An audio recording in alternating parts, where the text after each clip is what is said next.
What's going on, family? I'm Scrapbook Boxing, Museum of the Forgotten Fisticuff series. My 10 greatest black welterweights of all times, in my opinion, must include Emile Alfonso Griffith. He was born February 3rd, 1938, and he died July 23rd, 2013. He was 75 years of age at the time of his arrest, and he would reside in Hempstead, New York. Now, Emile Griffith stood 5 foot 6 inches. He weighed 145 to 160 pounds. He left behind a career of 112 total bouts, 85 wins, 23 knockouts, 21 losses, 2 draws, and 1 no contest. He was a 3-time welterweight champion, 2-time middleweight champion, 1-time junior middleweight champion.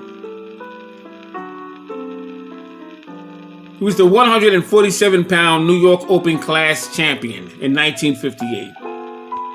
He faced Cuban's welterweight Benny Kid Perret 3 times between April 1st, 1961, winning the crown by a 13-round knockout in Miami Beach, Florida.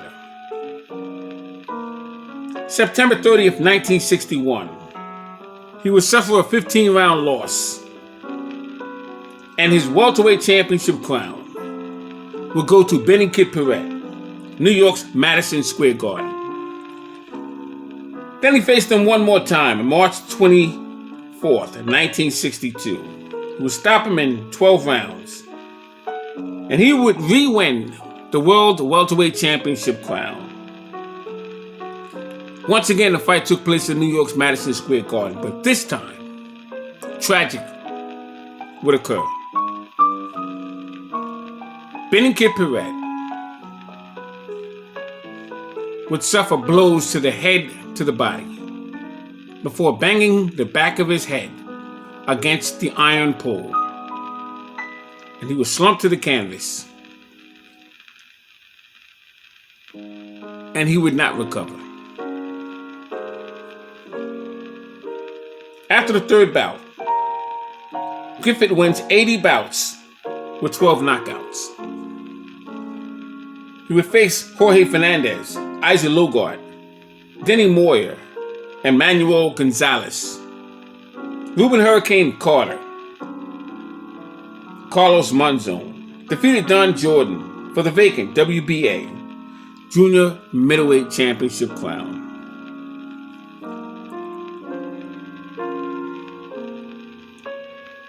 Emile Griffith was a very underrated fighter till this day.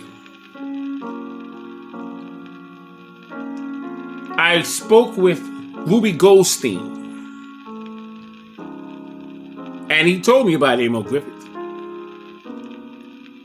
He refereed several of his matches.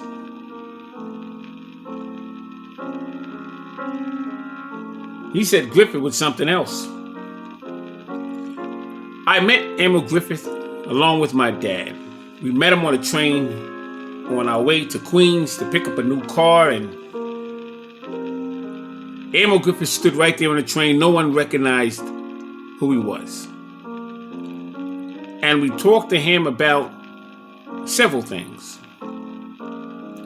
And he gave us a fair answer. Emile Griffith would train in Gleason's gym as a trainer. He would train fighters. And one fighter he had was Simon Brown. Now, he trained Bone Crusher Smith when I first met him. The last fighter I can remember him training was Simon Brown. But he was in that gym all the time. He had a friend who was a doorman at Gleason's gym. His name was Calvin. Those who may listen to this video know exactly who I'm talking about. And Gleason's gym was located on 75 Front Street. And you had an arena that they had there. I'm sorry, it was 75 Front Street, and the arena was on 45 Front Street. And what they did, you see, the owners at the gym were Ira Becker, R.I.P. to him, and Bruce Silverglade. They came over from 30th Street and 7th Avenue in New York. And they purchased the property on Front Street. It's underneath the two bridges, Brooklyn and Manhattan Bridge. About a block or two away from the Watchtower building. If it's still there, I'm not sure. And when the gym was on 75 Front Street, what they did was they changed the entrance door on the other side of the street. And now it's 77 Front Street. But it used to be 75 Front Street. And when you walked up the stairs, on your left-hand side was a refreshment stand. I don't know if that's still there. And you had a guy who worked there, Hispanic fella. Those are the two only guys that worked there. Calvin at the door. And I can't remember the name of the gentleman who ran the refreshment stand. But he was also the janitor there, he'd clean up and so on and so forth. Well, then you had the office. And that's where you had Ira Becker and Bruce Silverglade. But then the two offices they would have, you would have a trainer by the name of Bob Johnson. He used to be a correction officer. Big fella. He had an assistant. His name was Al Gavin. He was a cut man. All them guys knew each other for many years. My friend Teddy and so on and so forth. And the next office over, you had Hector Rooker. He was from Panama. He used to be a bicyclist. Phenomenal on the bike. Well, he became a trainer when he came over to this country. I knew him very well. And Hector Rooker was training Ronaldo Mr. Snipes. And Snipes was always known as the man who knocked down Larry Holmes. Well, Emile Griffith, and then you had, of course, Teddy Atlas and Edwin Virouette, his brother Aldolfo. Edwin Virouette would fight twice with Roberto Duran. Aldolfo fought with Ray Leonard, but Edwin Virouette was the trainer there. And then you had Emile Griffith. Now, you also had Carlos Ortiz, who would come back after some hiatus. Didn't see him for a while. He was driving a taxi cab. But you had many guys who were training there, but those are the main guys that I can remember. And Emile Griffith was the celebrity there. He was the most respected. After all, Emile Griffith was in New York's Madison Square Garden many times. He would always show up to the Garden, go into the ring when celebrity boxers were called. He'd go in there and you see Willie Pep there, shadow boxing in front of each other and so on and so forth. But how can you not select Emile Griffith among the 10 greatest black welterweights of all times? I don't know how you cannot.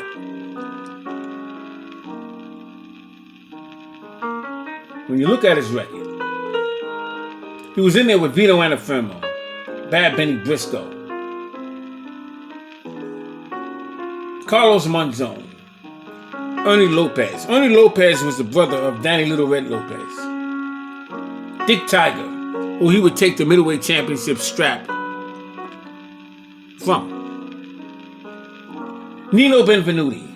Nino Benvenuti, he fought 3 times. And Benvenuti was an Italian boxer.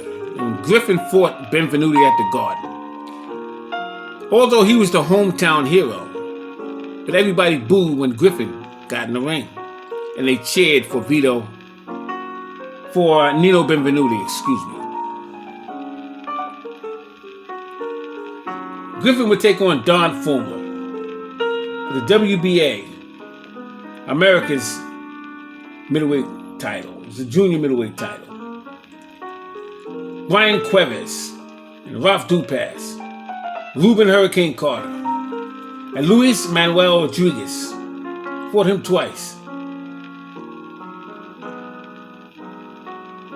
Now, when Griffith faced Benny Kipperett the last time, March 24th, 1962, at New York's Madison Square Garden, his very next opponent was Ralph Dupas, and he couldn't get his mind right. So Gil Clancy took him up to the Concord Hotel for a week so he can rest and he can get his mind straight.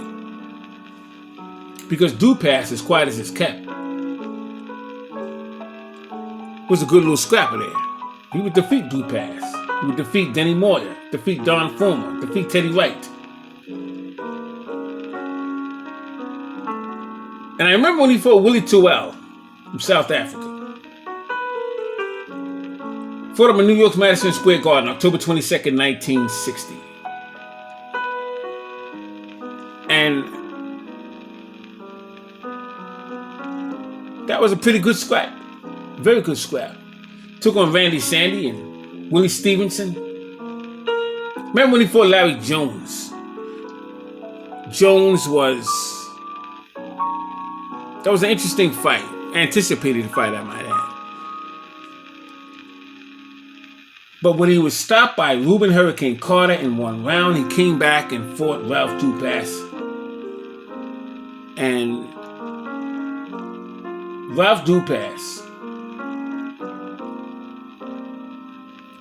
was a short fighter, but he was very strong. He was very strong.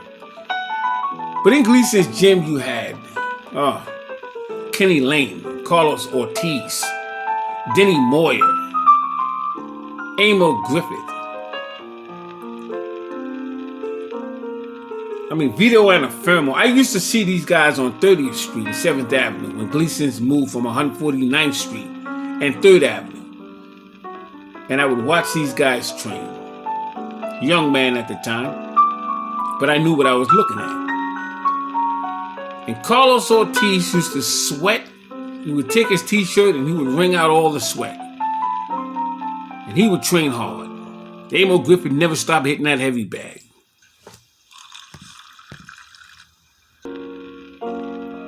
Even as a trainer, Carlos Ortiz's last fight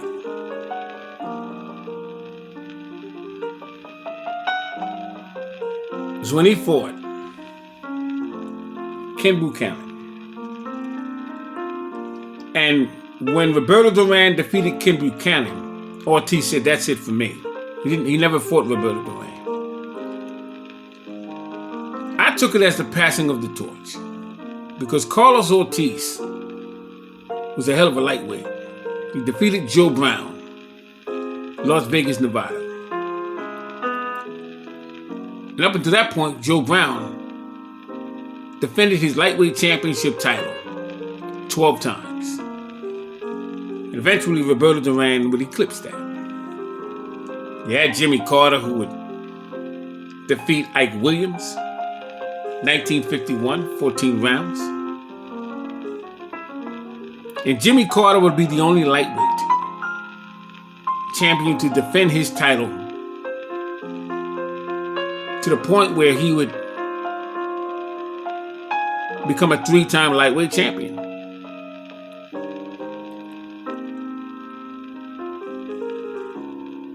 And he would wind up losing to Wallace Bud Smith. And Bud Smith would lose to Joe Brown.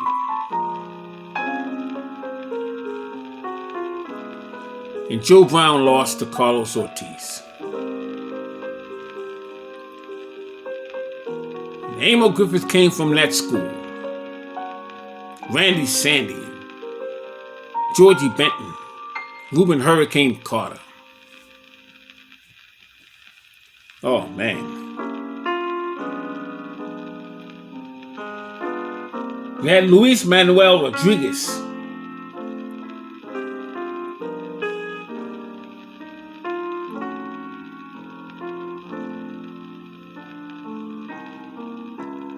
And the last fight I can remember Emile Griffith fighting was with Alan Minter. And Alan Minter would give up his title to Marvelous Marvin Hagler. Can you believe that? Boxing is something else. Now, when I say give up his title, obviously, Marvin Hagler would destroy Alan Minter in his hometown, beating him up in the third round to the point where he could not celebrate his victory in that ring. And that reminds me of Ike Williams when he defeated Juan Zorita in 1945. Second round knockout in Mexico City. They threw everything but the kitchen sink at Ike Williams. Half-eaten sandwiches and newspapers, chewing gum, whatever they had their hands connected to. And he would run for dear life to the locker room, and that's where he got his belt. And Ike Williams would console with Bo Jack, who happened to be in the locker room. Bo Jack said, "We got to get it on, we got to get it on." And he would lose to Bob Montgomery, and Bob Montgomery would wind up facing Ike Williams in 1947 to unify the New York Sac and the NBA. But Emile Griffith is on this list. Well deserved. I'm Scrapbook Boxing, Museum of the Forgotten Fisticuff series. All great fights and all great fighters would never be forgotten on my channel. Thanks for listening. Welterweights. Oh, what a division.